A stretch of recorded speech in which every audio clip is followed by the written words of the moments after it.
10 signes cachés d'un homme problématique.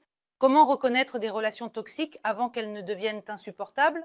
Dans cette vidéo, nous parlerons des relations toxiques, de la manière dont un homme toxique se manifeste, comment le reconnaître dès le début pour que cela ne s'éternise pas et pour éviter de souffrir insupportablement par la suite, et le premier signe, des accès de colère, de la manipulation émotionnelle. Si un homme peut être calme, puis que son émotion change brusquement et qu'il peut avoir des accès d'agressivité, de rage, cela peut indiquer un homme toxique. Avec un tel homme, la femme se sent souvent effrayée, incertaine, mal. Ces accès de colère toucheront les personnes autour, puis vous ressentirez ces accès de rage sur vous-même. Vous vous sentirez effrayé, mal à l'aise et incertaine avec cet homme. Vous vous attendrez toujours, disons, à un tel piège. Et un tel homme peut recourir à la manipulation émotionnelle, en provoquant par exemple chez vous un sentiment de culpabilité. Par exemple, vous ne voulez pas faire quelque chose, vous n'êtes pas d'accord avec quelque chose. Il dit voilà, tu es sans scrupules, j'ai fait tant de choses pour toi, je t'ai donné ceci, cela et ainsi de suite, tu ne valorises rien et maintenant tu agis ainsi avec moi. Donc, que se passe-t-il à ce moment-là? L'homme provoque un sentiment de culpabilité chez la femme pour ce qu'il a fait pour elle, et elle est supposément, par exemple, ingrate. Et ainsi, on peut la manipuler. C'est le premier signe d'une personne toxique. Ensuite, une déclaration négative, une attitude négative envers les relations passées. Si vous entendez qu'un homme parle de son ex en disant qu'elle était une si mauvaise personne, qu'elle était si mauvaise, et qu'il exprime tant de choses négatives à son sujet, souvent les femmes peuvent flatter ces histoires. Elle était si mauvaise, mais moi je suis si bonne, ne vous laissez pas tromper. Avec le temps, vous deviendrez aussi mauvaise. Si une personne parle d'autres personnes de manière négative, cela ne concerne pas les personnes dont elle parle, cela en dit plus sur la personne qui prononce tout cela. Donc, si vous entendez du négatif de la part d'une personne, écoutez. Peut-être que cette personne vous parle d'elle-même. Concentrez-vous sur ces mots et essayez d'appliquer toutes ces déclarations à vous-même. Êtes-vous prêt à entendre cela sur vous à l'avenir?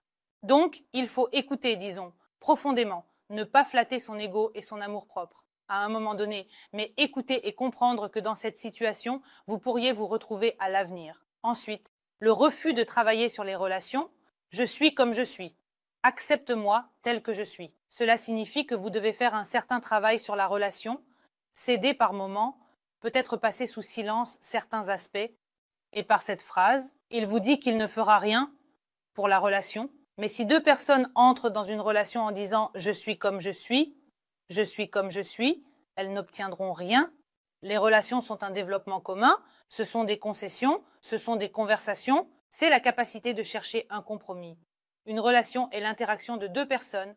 Lorsque deux personnes, en se développant, rendent l'autre meilleur, ils s'améliorent, deviennent meilleurs, font quelque chose de agréable l'un pour l'autre, se développent, mais dans une relation où l'homme est dans une position où je ne ferai rien. Eh bien, ma chérie, si quelque chose ne te convient pas, fais quelque chose toi-même. Cela signifie que toutes les relations dépendront de vous.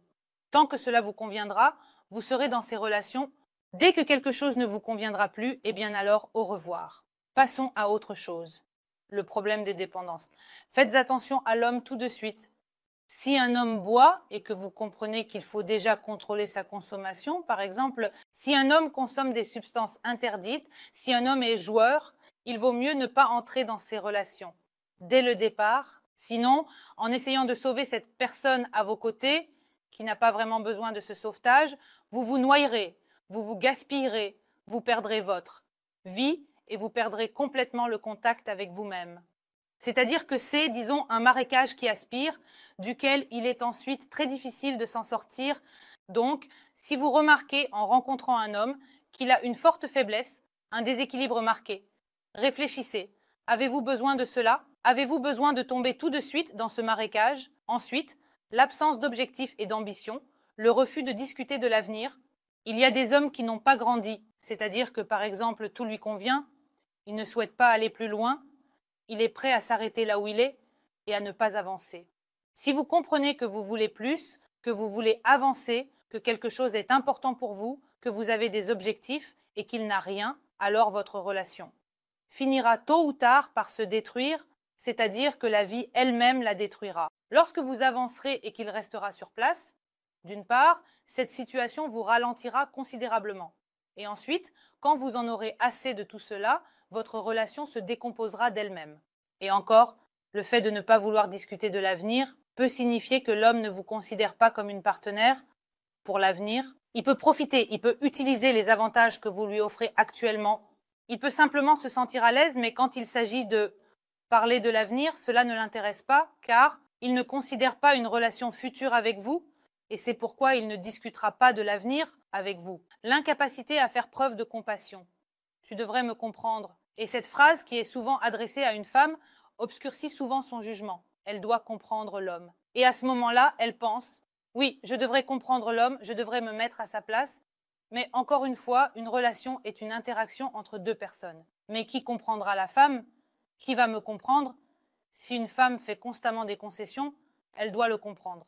Mais comment se sentira-t-elle? Donc, quand un homme ne pense qu'à lui-même, à son état dans la relation, à son bien-être, cela semble tout de même, c'est-à-dire que si, au travail, il est fatigué, qu'il n'a pas de force, que quelqu'un l'a perturbé, qu'il a vécu une situation difficile, il partage cela avec vous, et vous devez le comprendre, vous devez ressentir, vivre à ses côtés, ses émotions, le soutenir. Mais quand quelque chose se passe pour vous, ce sont vos problèmes. Donc, encore une fois, ce n'est pas une question de relation. Ce n'est pas une question de relation heureuse, ni de relation saine. C'est une question de relation avec un toxique. Ensuite, une vision négative du monde. Toutes les femmes sont si mauvaises. Elles sont mercantiles, elles sont méchantes, et ainsi de suite. C'est-à-dire qu'une certaine image peut se former chez chaque homme. Donc ici, il y a 2 points. Encore une fois, quand un homme vit dans un état de négativité, même dans quelque chose de bon, en faisant quelque chose de bien pour lui, il ne le verra pas. Même dans quelque chose de bon, il trouvera du négatif. Et donc dans cette vie toxique. Cette toxicité s'accroche en réalité lorsque l'on est près d'un toxique qui est constamment insatisfait de la vie. À un moment donné, la femme peut aussi commencer à sentir que la vie est en réalité malheureuse, mauvaise, que tout autour est mauvais, etc. C'est le premier point. Le deuxième point, c'est une forme de manipulation. Quand un homme, par exemple, dit « j'ai rencontré toutes les femmes et toutes les femmes étaient en mauvaise », étaient de mercantiles, méchantes, etc. Et maintenant, la femme a peur de parler de ses besoins, par exemple, si elle a besoin de quelque chose, mais elle a maintenant peur d'être à nouveau perçue comme mauvaise pour lui ou quelque chose comme ça. Donc, si un homme prononce cette phrase encore une fois, réfléchissez. Il restera avec cette phrase pour toujours. Ensuite, contrôle et manipulation. Je sais ce qui est mieux pour toi. Et tout de suite, pour certaines femmes, un tel comportement de l'homme peut être flatteur, c'est-à-dire qu'il est fort. Il est, disons, un conquérant. Il dit ce qu'il veut et cela sera ainsi. C'est-à-dire que la femme se trouve derrière l'homme. Et pour certaines, cela flatte vraiment au début, mais ensuite la femme comprend qu'elle s'est retrouvée dans une cage, parce qu'elle ne peut pas rencontrer ses amis, parce qu'elle doit demander la permission. Elle ne peut pas être en retard au travail, par exemple parce que, eh bien, si elle est en retard, elle doit appeler, prévenir. Et si elle ne prévient pas, il peut y avoir des sanctions pour avoir agi d'une manière qui ne lui est pas permise. C'est-à-dire qu'elle entre dans une relation avec un parent de type autoritaire auprès duquel elle commence à demander la permission, à poser des questions, à demander des autorisations et elle se sentira dans cette relation non libre. Donc, il ne peut pas s'agir de relation de partenariat ici. Ensuite, l'absence de volonté de compromis. Tout doit être comme je le veux. Comme j'ai dit, ça sera ainsi. Et encore une fois, il y a une rupture de l'équilibre dans la relation.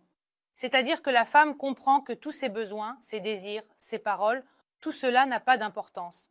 Ce qui est important, c'est que comme il a dit, cela doit être ainsi. Si au tout début de la relation, la femme ferme les yeux sur cette phrase, quand l'homme lui dit « je vais décider de toutes les questions importantes, je vais décider de ceci et de cela », encore une fois, en mettant des lunettes roses, la femme voit tout dans une lumière idyllique, elle pense qu'il prendra tous les problèmes sur lui et sa vie sera tout simplement un paradis. Mais en réalité, quand elle se retrouve dans de telles relations, elle se sent comme une enfant. Parce que son opinion n'est pas prise en compte, elle peut être punie, elle peut aussi être caressée. Ainsi, elle ne se sent pas dans la relation comme elle le souhaiterait. Donc, faites attention si vous entendez cette phrase. Le refus de prendre ses responsabilités, quand un homme dit « c'est de ta faute », tout est à cause de toi. Si tu avais agi différemment, tout aurait été normal. C'est de ta faute dans telle et telle situation. Le transfert de responsabilité et l'incapacité à assumer ses responsabilités témoignent de l'immaturité de l'homme. Cela montre que l'homme n'est pas encore formé, c'est-à-dire, disons, comme un enfant. Il a peut-être grandi, mais il ne sait pas assumer ses responsabilités. Il ne sait pas parler des choses importantes. S'il échoue, il vous blâmera pour tout. Et encore une fois, bien sûr, il est difficile d'être dans de telles relations. Difficile de construire une relation avec une telle personne. C'est tout pour cette vidéo. C'était moi, Alissa Vardomskaya. J'espère vos likes, abonnements. Écrivez dans les commentaires ce que vous aimeriez discuter dans mes nouvelles vidéos. N'oubliez pas de cliquer sur la cloche.